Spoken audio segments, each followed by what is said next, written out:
আমরা আনুষ্ঠানিকভাবে আর ভারতীয় জনতা পার্টির সমস্ত স্তরের কর্মী সমর্থক জনপ্রতিনিধিদেরকে নিয়ে মাননীয় জেলা সভাপতির উপস্থিতিতে, মাননীয় জেলার যে সাধারণ সম্পাদিকা আমাদের বিনাদি আছেন ওনার উপস্থিতিতে আমরা গাজলের যে প্রাণকেন্দ্র ভিতরবাজারে আমাদের আর হচ্ছে রাধাগোবিন্দ মন্দির, মা শ্যামাকালীর ঐতিহ্যবাহী মন্দির, মা দুর্গা মন্দির এবং তারামায়ের মন্দির, রামকৃষ্ণ আইভিএফ সেন্টার, মা হওয়ার স্বপ্ন পূরণ।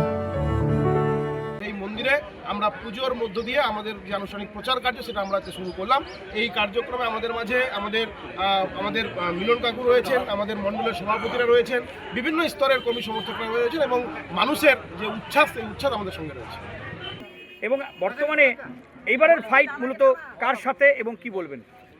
দেখুন, গতকাল পর্যন্ত তৃণমূলের প্রার্থী ঘোষণার আগে পর্যন্ত আমাদের শাসক দল তৃণমূলের সঙ্গে আমাদের ফাইট ছিল, মানে হতো।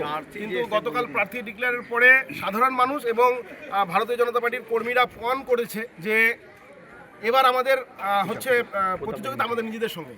2021 সালে 1,01,000 মানুষ আমাদেরকে আশীর্বাদ করেছিল ভারতীয় জনতা পার্টিকে। এবার সেই আশীর্বাদের হার বা পরিমাণ অঙ্ক কতটা বাড়ানো যায় এটাই আমাদের মধ্যে আমাদের প্রতিযোগিতা।